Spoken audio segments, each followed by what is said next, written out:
Hello everyone, welcome to NetTech Media. Let's start today's session.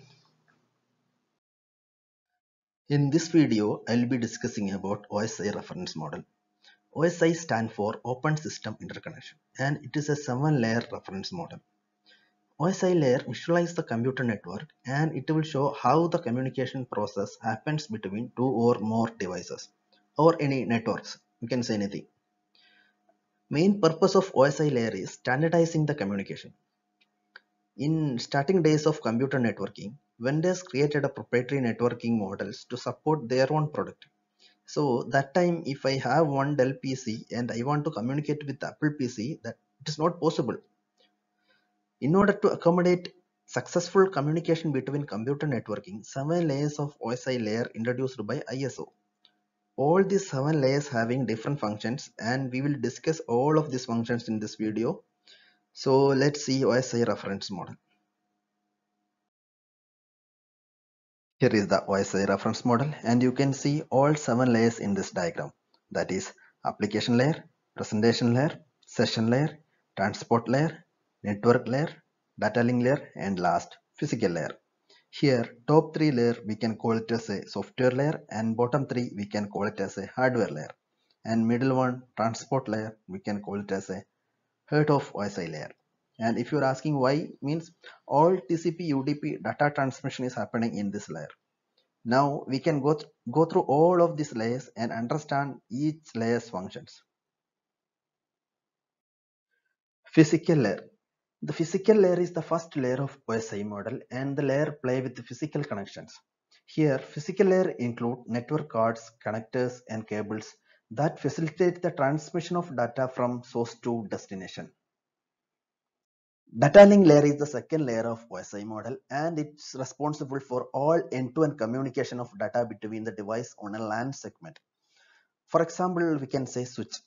Switch will identify the MAC address. I will take a separate session for LAN switching and will discuss more about switching functionality and how it's work. Now just understand switch is a very intelligent device and they can identify on which port number what MAC address is connected. And they can maintain a MAC address table. Based on that MAC address, switch will forward the frames. So this is the function of data link layer. And just want to add one more point here. Switch working based on MAC address. So we can call MAC address as a layer 2 address.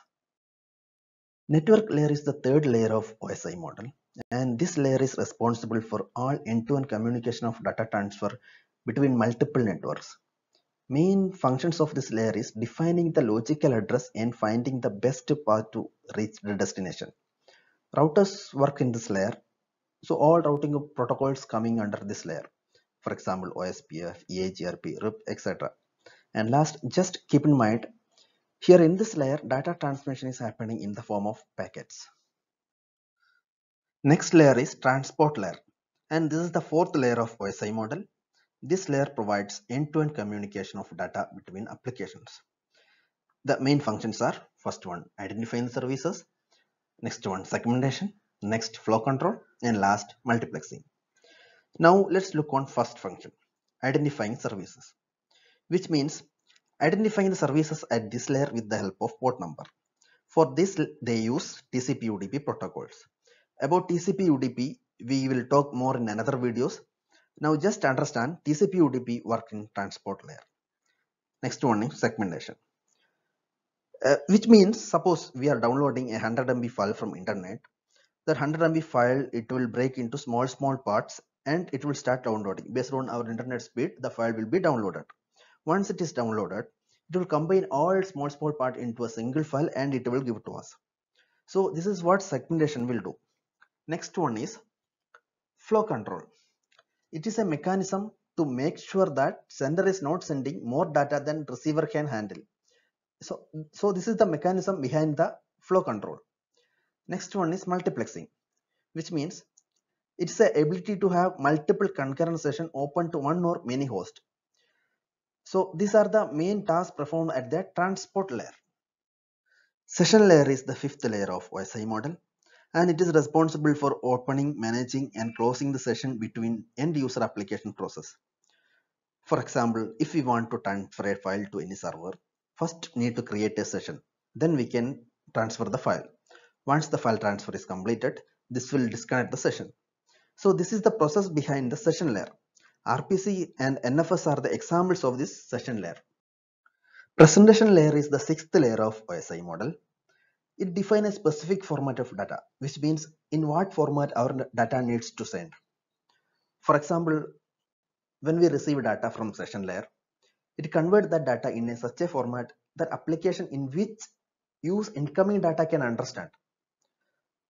JPEG, GIF, TXT, these are the example protocol which work on this layer.